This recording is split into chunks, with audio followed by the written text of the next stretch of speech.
Good Thursday evening, ladies and gentlemen. It is, what is the date today? Hang on. I have to just check something here. Okay, I wanted to make sure my microphone was on, and I had all kinds of windows open on my computer or whatever. Okay, let's go back and do this again. Good Thursday evening, May the 4th. You are tuned in to the Joseph Ben-Ami Show.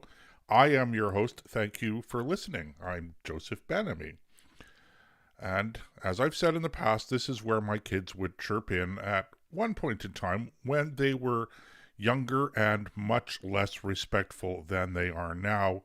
And they would go, "Thank you, Captain Obvious." All right. Well, I threw myself off a little bit there because I wasn't sure if my microphone was on and I didn't have the right window open on my computer. But now everything is under control and we are back in the saddle properly, because we are professional broadcasters here. Okay, seriously, tonight, a couple of things that we need to discuss. The CRTC has opened public consultations on banning Fox News from Canadian cable TV. And also, drug chaos on Canada's left coast, as businesses are seeking now to cash in on relaxed drug laws, while municipalities struggle to find ways to continue to keep drugs out of their communities. But first, here are a few news items that I thought that you might be interested in. Looking at the domestic news, let's start off in Hamilton, where politicians have decided that they are going to lift vaccination restrictions for COVID-19 that have been imposed on staffers since the summer of 2021. Apparently, a motion was passed last night at a council meeting, a vote of 11-3 by members of the General Issues Committee in the City of Hamilton. This means that city employees in Hamilton will no longer have to be vaccinated against COVID-19. The vaccination requirement has also been lifted for paramedics, long-term care workers, and child care workers as well. And this is following the mandate having been removed for other staffers last summer. Hamilton's Mayor Andrea Horwath, hopes that suspending the last of the COVID-19 vaccination requirements will, quote, take the temperature down a little bit after almost 2 years of fighting back and forth over this particular issue amongst city councillors. Now, this is welcome news, ladies and gentlemen. And the city of Hamilton is merely jumping onto the bandwagon. This is the trend. And I'm going to give credit where I think it's due. This is because there was still a large number of people out there who were, over the course of the last 2 years, pushing back hard on the COVID restrictions that were imposed on the general population. And without that general resistance, and it was by no means unanimous. In fact, I would say that the majority of people in this country went along with the restrictions. But a lot of people didn't.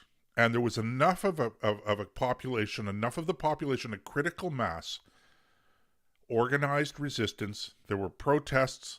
There was a lot of writing, a lot of things in the media, people being banned because they were arguing against mandatory vaccinations, against mask mandates, particularly against lockdowns.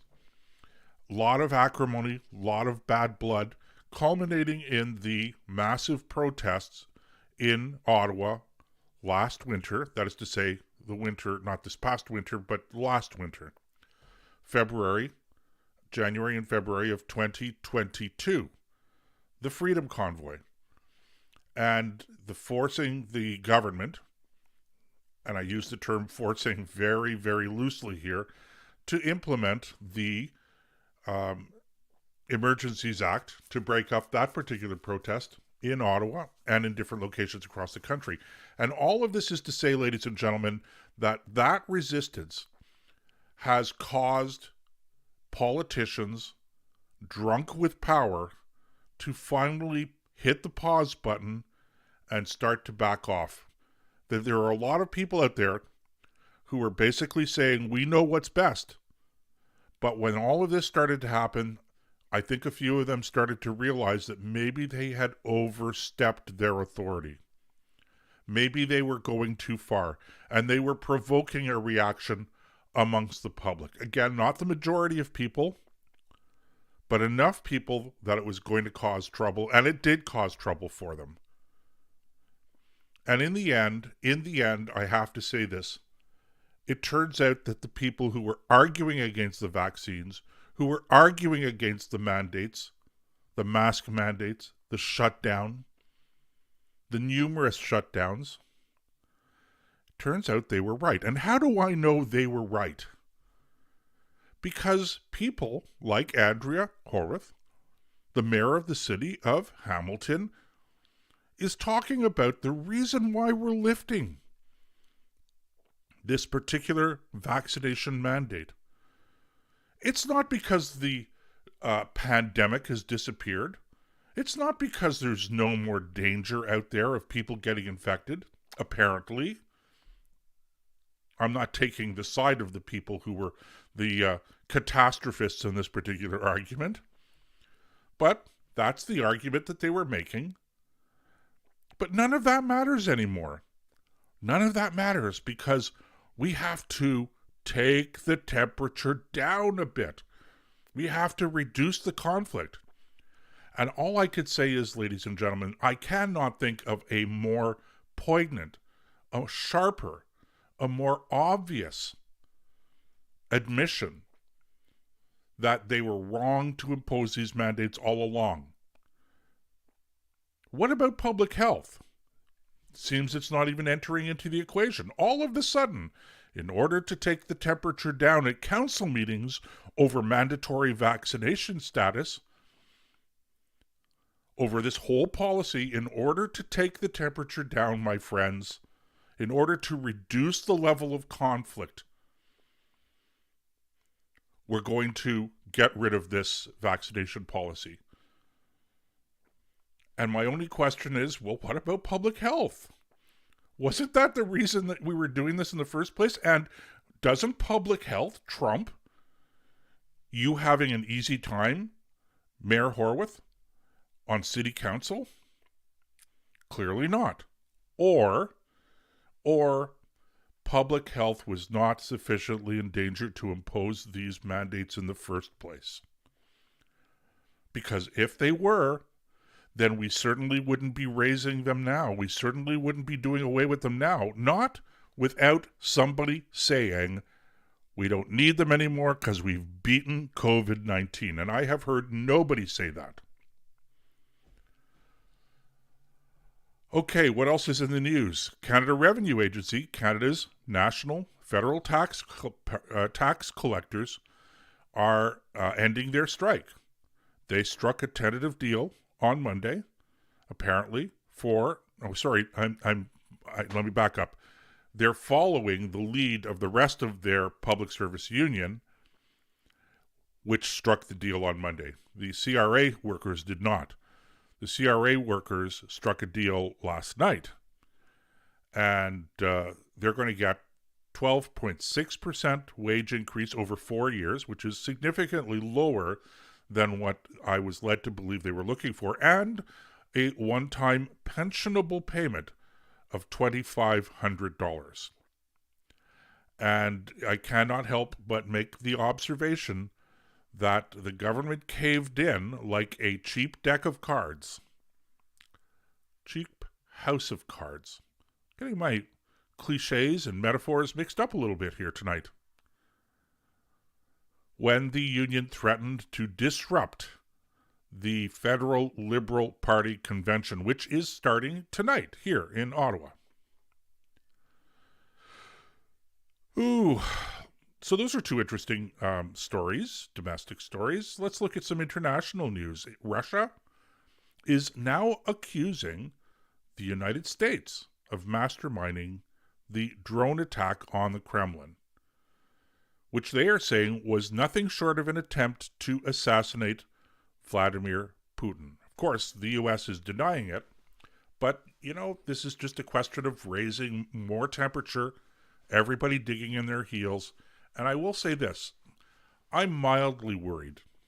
I'm not over worried. I don't want to over dramatize the situation, but I'm mildly worried now because this has been dragging on too long. There's too much rhetoric out there, and that's a bit of a problem because when it comes to conflicts of this nature, when it comes to larger international conflicts, generally speaking, we stumble into them. We don't plan them, and this has a bit of danger involved in it, ladies and gentlemen. There are so many markers that have been laid down by so many different people in both sides of this particular conflict, the Ukraine conflict, that it's going to be pretty hard to find some kind of a solution that's going to save face for people. And of course, the president of Ukraine, Vladimir Zelensky, was in The Hague, appearing before the International Criminal Court, lobbying them to push for criminal war crimes charges against Vladimir Putin. And of course, they've already issued some sort of an international arrest warrant for Putin. But, this obviously, aside from this whole thing about bogus international law when it comes to this kind of stuff, am I the only person that's asking, since when is it appropriate for somebody to lobby judges? I mean, aren't we currently punishing lawyers for interfering, allegedly, with the judicial process in Manitoba for having hired a private investigator to verify that the judge hearing a particular case around COVID was himself following the rules that he was supposed to adjudicate on? I don't see anybody making any kind of complaints about the behavior of the president of the Ukraine who's going to lobby the court to push for criminal charges. What else is happening? The U.S. Surgeon General, this is interesting, is warning of a loneliness epidemic in the United States. Apparently, according to the U.S. Surgeon General and research, he is sounding the alarm. He's saying Americans are more lonely and socially disconnected than ever. And it's a serious threat to their physical and mental health. And it demands urgent policy action. In other words, another government department, another government program. But apparently, the research that he is citing says that social isolation's effects on mortality are equivalent to smoking up to 15 cigarettes each and every single day. That's really quite astonishing. So, I guess we're going to have some sort of a department, a government dating department. Let's form a government department and have a policy for the government to encourage social interaction and dating, ladies and gentlemen. Is that where we're going now? And of course, Saturday is Coronation Day in London. King Charles III officially will be crowned king 2 days from now in London, England. God save the king. Okay, we're going to go for a break. When we come back, the CRTC is taking public input now on whether or not to ban Fox News from Canadian cable stations. You don't want to miss that one, so stay tuned. We'll be back in a couple of minutes here on the Joseph Ben-Ami Show.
and welcome back to the Joseph Ben-Ami Show. I'm your host, Joseph Ben-Ami.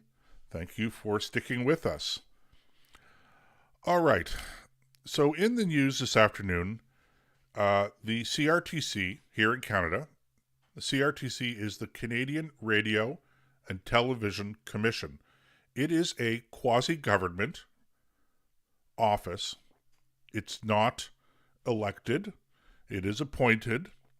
And its job, the job of the commissioners, is to license and set standards, broadcast standards. And now I'm going to define what I mean by broadcast standards in a minute.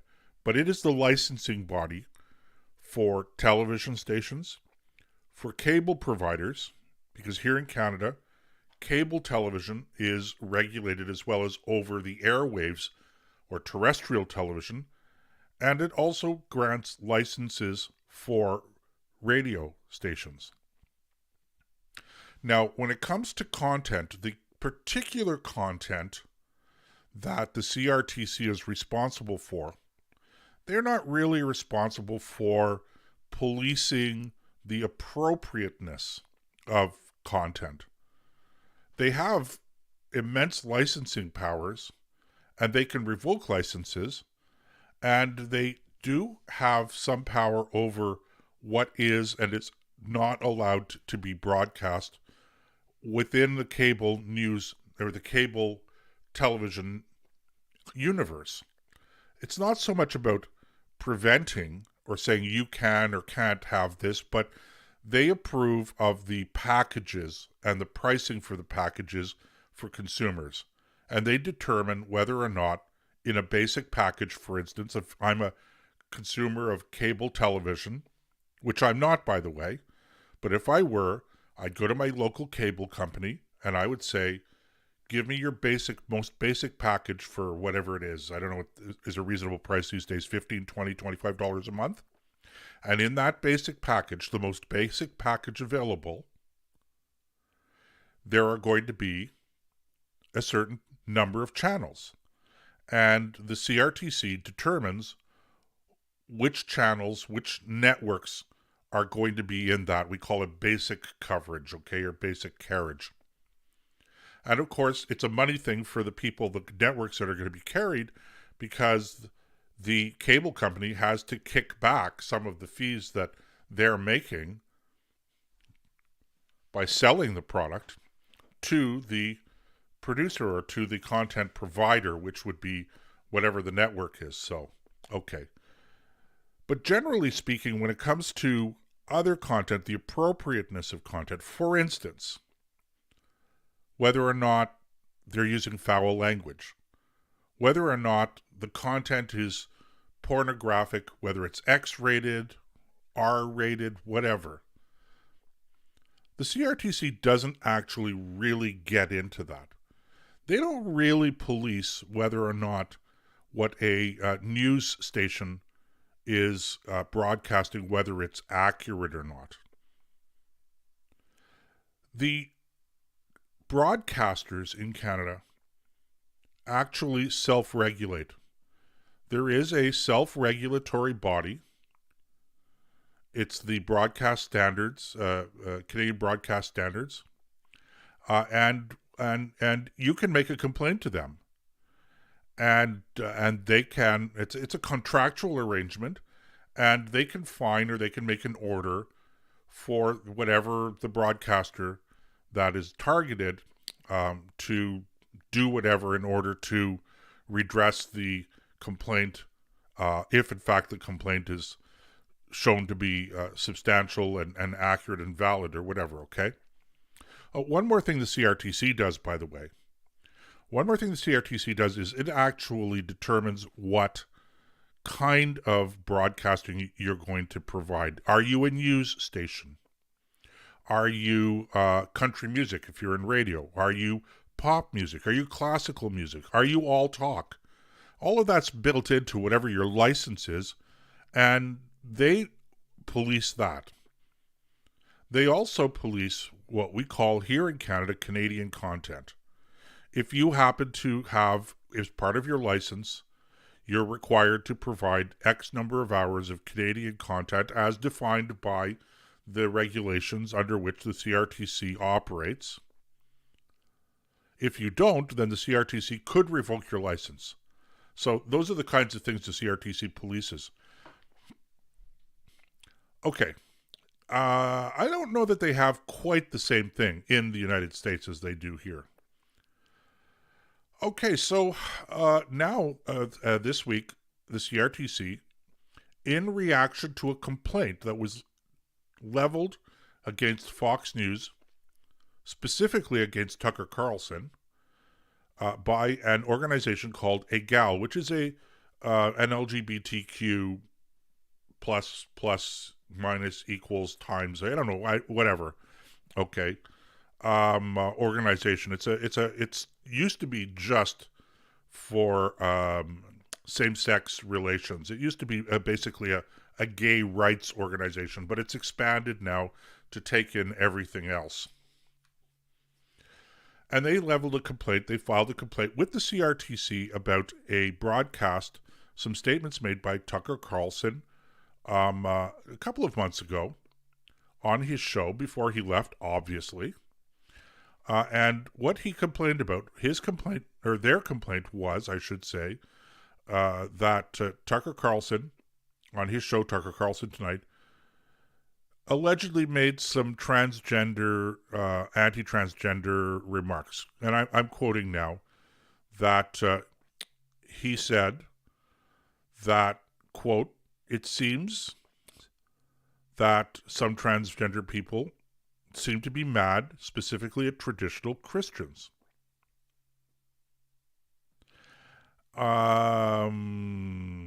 He also said, quote, "It was just last week that we noticed that parts of the transgender movement seemed to be getting militant and possibly dangerous." Carlson said on March the 28th, and he was commenting at that time on the killing of several children and adults at a private Christian school in Nashville, which had occurred on March 27th, by a shooter who identified as transgender. And EGAL says that Carlson's comments aim to provoke hatred and violence against the 2SLGBTQI+ community. And EGAL added that as a result, Fox News programming is in clear violation of Canadian broadcast standards and has no place on Canadian broadcast networks. Quote, "We are calling on the CRTC to begin public consultations on the removal of Fox News from the list of non-Canadian programming authorized for distribution in Canada," end quote. So that's what EGAL is asking for, and the CRTC has opened consultations on this particular issue. And I'm going to be writing to the CRTC because I have some issues with this whole thing. First of all, I'm not even going to talk about what Tucker Carlson said or didn't say, except to say that I just looking at it, I'm going, I don't really think that that's very provocative. You may not agree with his assessment, but okay, but it's not, in my judgment, very provocative. But really, when we talk about a ban here, this is not really an attempt to ban Fox from Canadian cable networks. This is not a Fox ban that they're looking for. This is a ban on Canadian cable companies offering Fox. So we're talking about a ban on the Canadian cable companies, not on Fox. And most importantly, it's a ban on Canadians watching Fox. Ultimately, ladies and gentlemen, this is an indication of just how much your government distrusts you. This is an indication of how much groups like EGAL distrust you. Now, in my experience, Canadians are pretty level-headed. We're pretty tolerant. And I happen to think that Canadians are intelligent enough not to be provoked to violence and to be able to discriminate and to determine what is acceptable broadcasting and what is not. I like to think of myself as a relatively intelligent individual. I'm certainly tolerant. I am so tolerant that even though I am a hardcore conservative, I know conservatives in this country who have accused me of being too tolerant. Go figure. But that's the absolute truth, ladies and gentlemen. So I'm a pretty tolerant guy. I like to think I'm level-headed. I don't need the government to tell me that, if Tucker Carlson, or anyone else for that matter, says that, these guys are getting a little militant, that I'm going to go out. I don't need the government to police me to make sure that if I've heard those words, God forbid I should go out, buy some banned handguns and go and start shooting up pride parades in Toronto or anywhere else for that matter. It's not going to happen. But they treat you like it's going to happen. They treat you like you are not able to control yourself. So Tucker Carlson doesn't care about whether he's banned here in Canada from the airwaves. This is not going to punish Fox. And it's not going to punish Tucker Carlson, who's no longer at Fox. This punishes you. And even if it's not a punishment, it's still an indication of the lack of regard, the lack of trust, the lack of respect that these people, and I'm speaking of the government here, or anyone else that would call for this kind of action for that matter. It's an indication of how deeply they disdain you and me. And that is seriously problematic, ladies and gentlemen. Because when the government has that attitude towards you and me, then virtually anything is possible, given the right justification. One more note on this before we go to a break. I have to point out to you that C11 has just passed, and it hasn't been implemented yet.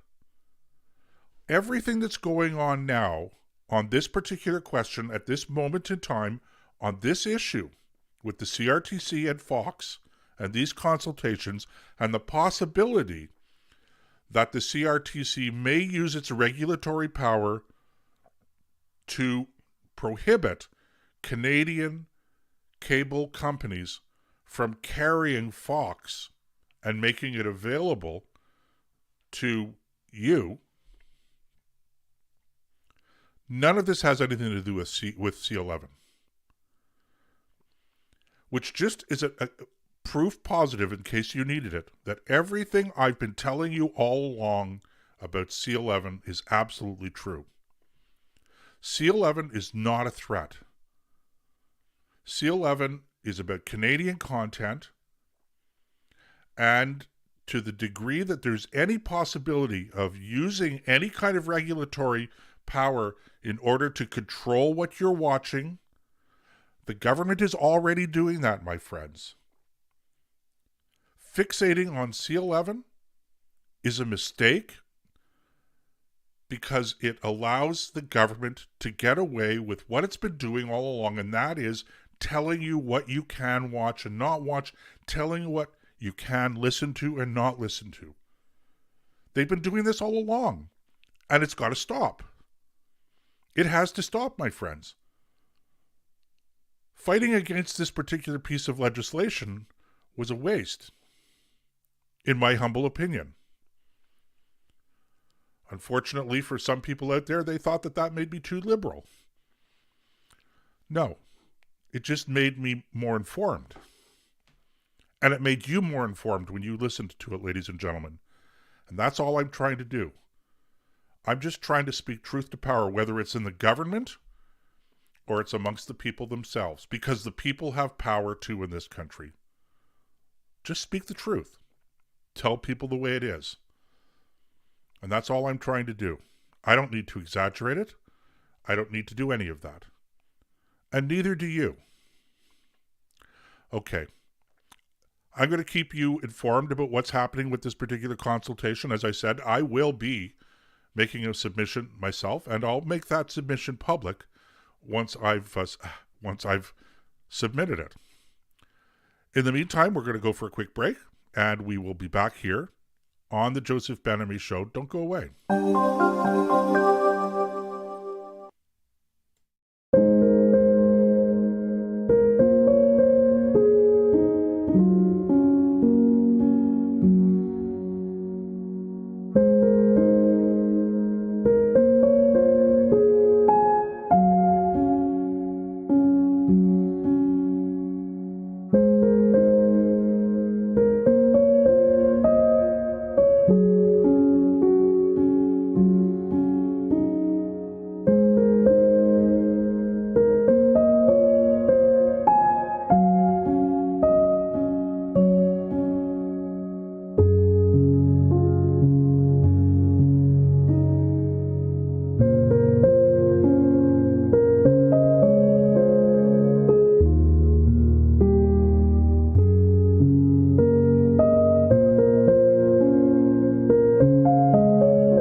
There is just a feeling that this might be right for us, for you and me.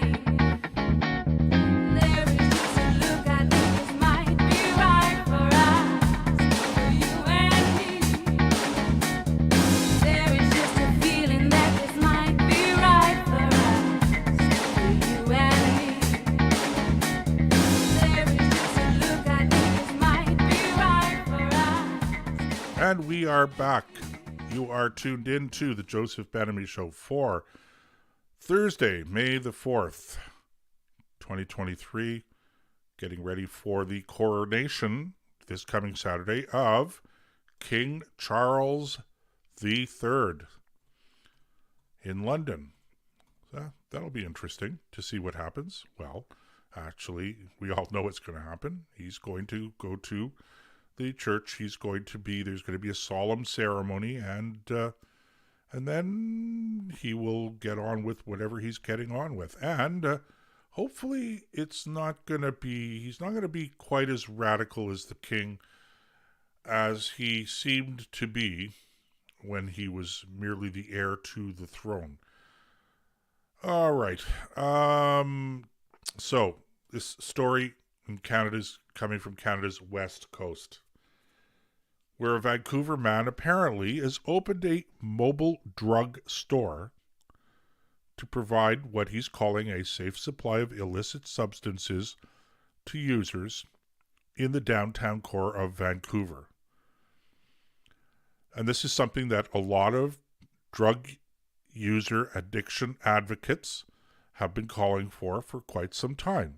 A safe supply to combat the toxic and drug overdose crisis. Jerry Martin is his name. And I'm just going here from a CBC report, by the way. So if Jerry Martin is not the right person, don't blame me, blame the CBC. Sorry, Global News. Oh dear, that was a faux pas. Sorry, yeah, Jerry. I just was looking here at the story. It's not CBC. It's Global News. Okay, so he told Global News, "We're just trying to help curb overdoses and other dangers that happen from drug buying. We're providing testing and supplies so people can do drugs safer." And he's calling it, by the way, and you have to give credit where it's due. This is clever. The drugs store. Not the drugstore, but the drugs, plural, store.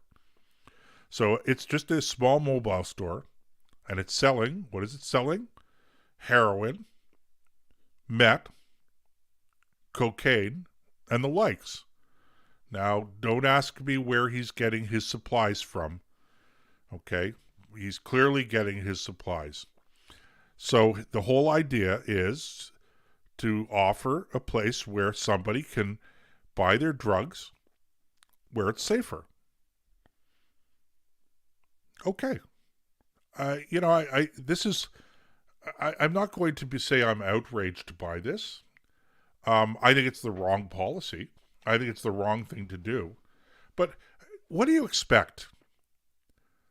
What do you expect when you get an exemption from the government with respect to the criminal application or the application of the Controlled Substances Act, and you don't longer have to arrest people and criminally charge them? This is just the next step.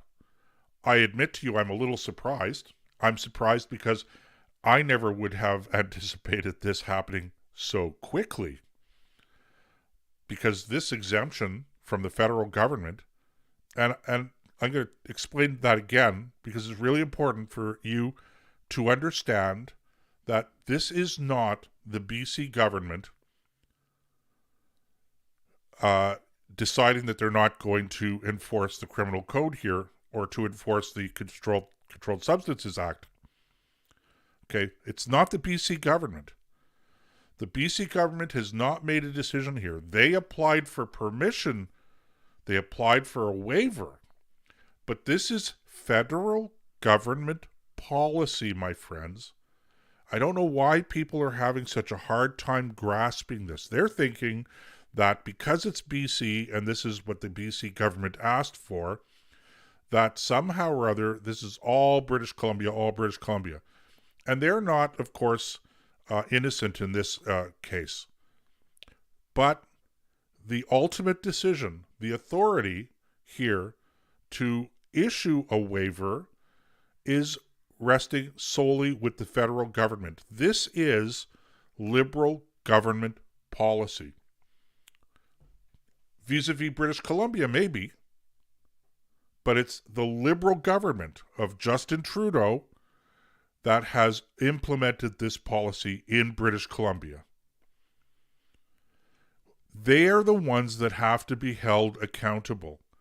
There at the federal level is where the decision is made, and ultimately, if the decision is going to be changed, if the policy is going to be changed, it has to be changed at the federal government. So if you're upset about this, it's no good being upset with the BC government. They have done whatever damage they can do by having asked for this in the first place. And it's not controversial in British Columbia. Okay? There are issues going on in British Columbia around this as well, but I want people to understand, again, just as I explained to you with Bill C-11, I'm explaining this situation to you now. So please mark my words.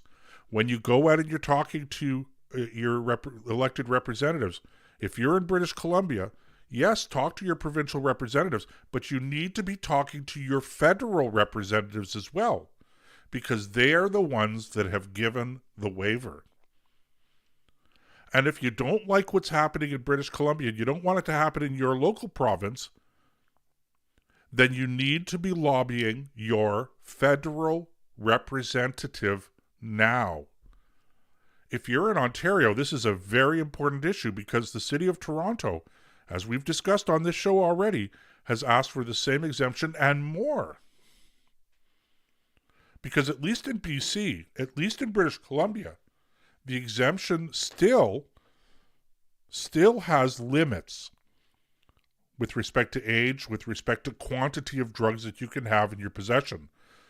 The government in Toronto, has asked for the same thing in BC, plus they want no age restriction on having drugs, and they don't care about quantities.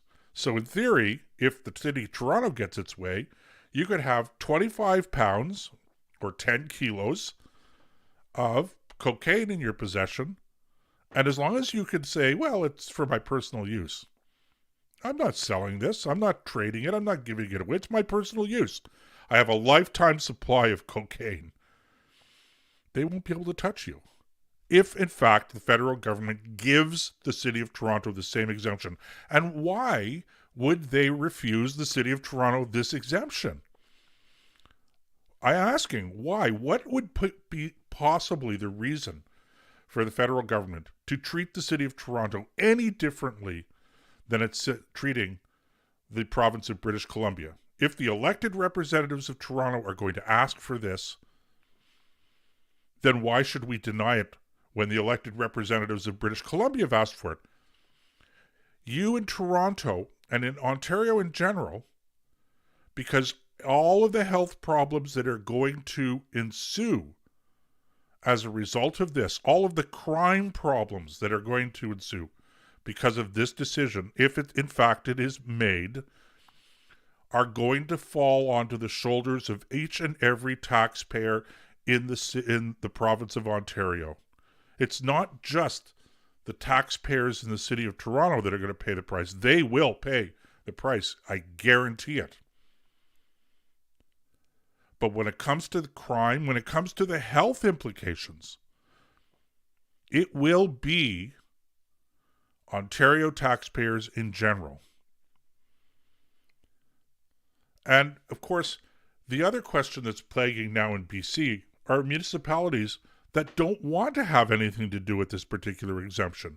And so now they're struggling, my friends. They are struggling to find ways to pass bylaws to re-implement restrictions on drug use in places like public parks, on the street, etc. And it's a big question. It's a big question because they're not sure that they can pass bylaws that effectively contravene or countermand the instructions of the federal and provincial government. If the federal government says it's not a crime,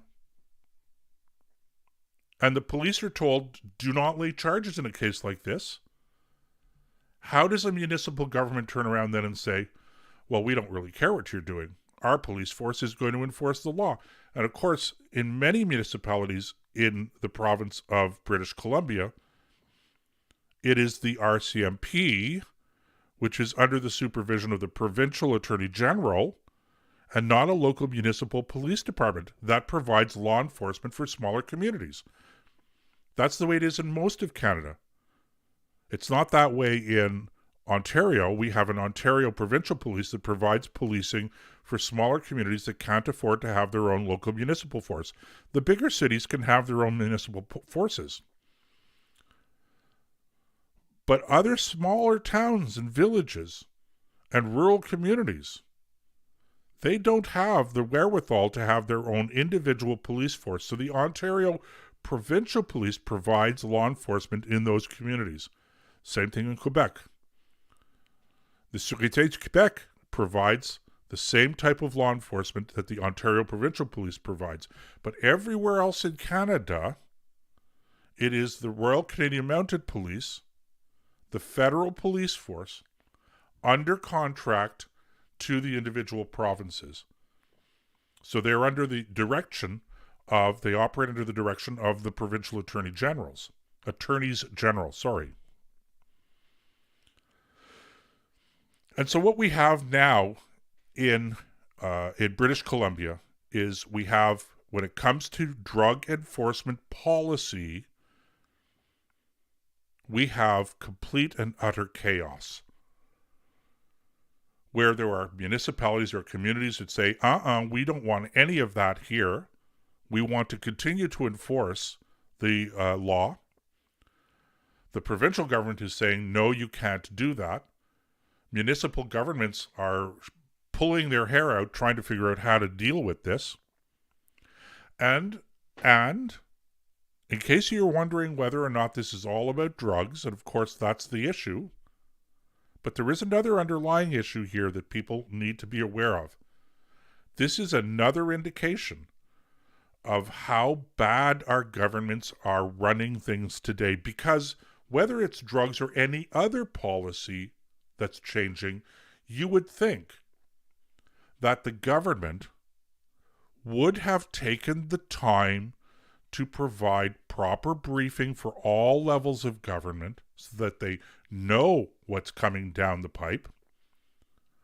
They would know what they're allowed to do and what they're not allowed to do. You would give them the opportunity to prepare. But no, it's almost as though this whole thing took the municipalities by surprise. It's almost as bad as that, my friends. And that is just, it raises the government. The government here has surpassed any semblance of competency and efficiency. One more reason why we have to have limited government. Because we are seeing, again, just government incompetence. Quite apart from whether or not this is a good policy or not. And if you think that this is going to be chaos and anarchy, just wait and see what's going to happen if they grant the same exemption to Toronto. Because I can tell you this much, if the city of Toronto is asking for this, that may be so. But the city of Vaughan is not asking for it. The city of Mississauga is not asking for it. The city of Newmarket, of Markham, of Pickering, all of these satellites around the city of Toronto, they're not asking for this. They don't want to be part of the drug magnet that Toronto will become if they get this exemption. All right, we're going to go for our final break, ladies and gentlemen. We will be back in a couple of minutes here on the Joseph Ben-Ami Show. Don't go away.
And we are back.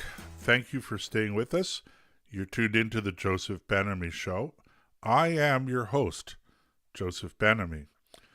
And we've been talking about the situation in British Columbia with the drug policy out there, the changes to the drug policy, which are allowing the police to now not enforce the traditional laws against possession of dangerous drugs like cocaine, heroin, crystal meth, crack cocaine, etc., etc., etc.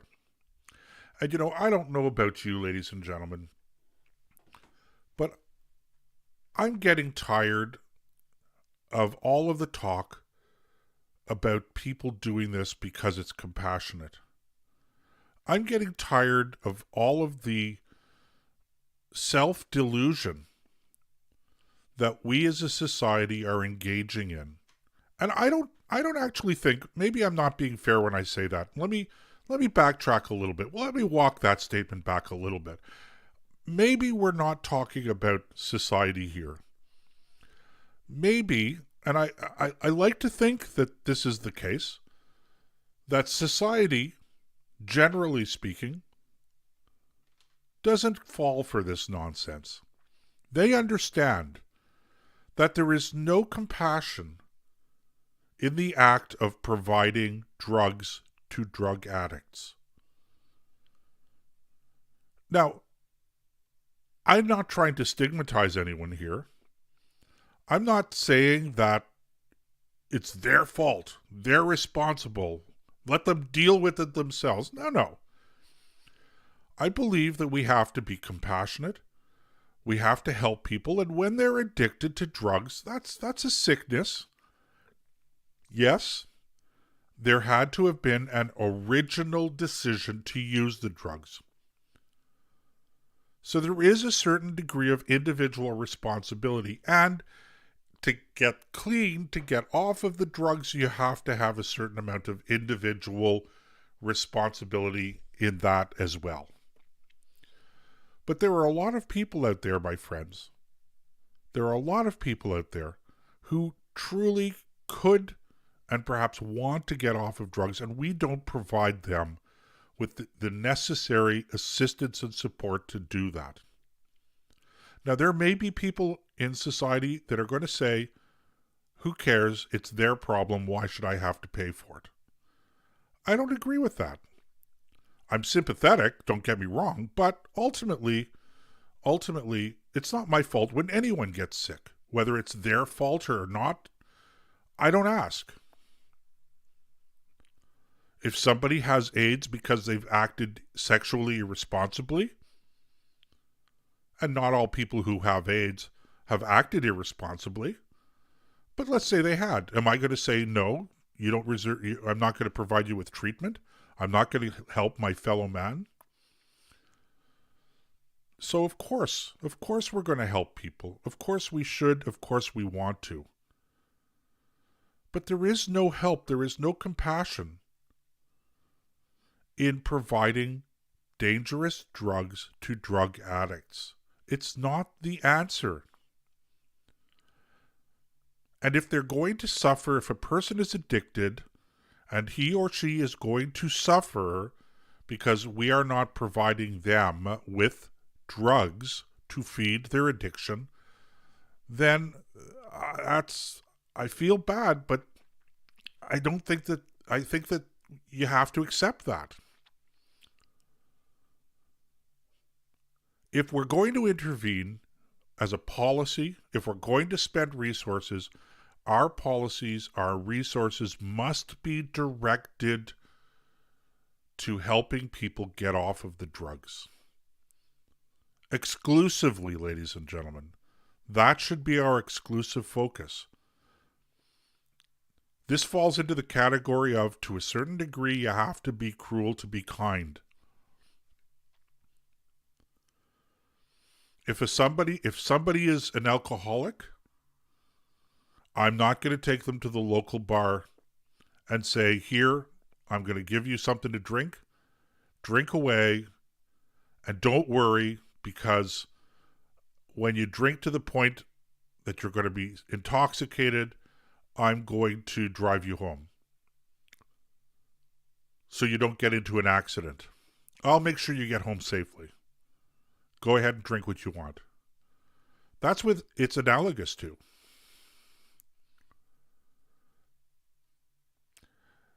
It's a tragedy.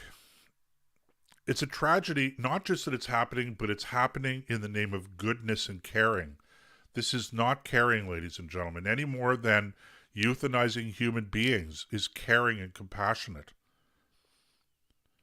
Our focus should be on preserving life and promoting health, not on indulging the bad habits and the providing poison for people who decide or who are addicted to the poison in the first place. Okay, well, that's my pontification for the night. And that's the end of the week for us because we're only on Monday, Tuesday, Wednesdays, and Thursdays. So, let me encourage you to tune into the Nick and Joe show on Sunday night. Hopefully we're going to do it on Sunday night. Depends on where Nick is because he is on his way out to, speaking about British Columbia, he's on his way out there now to take possession of his new boat. So hopefully we'll be able to do a show together on Sunday night. So you can check that out on the nickandjoeshow.com. In the meantime, check out our website, josephbenamy.com, all one word without the hyphen. And join us again next week, Monday night, 8 p.m., same time, on the Joseph Ben-Ami Show, where we speak truth to power.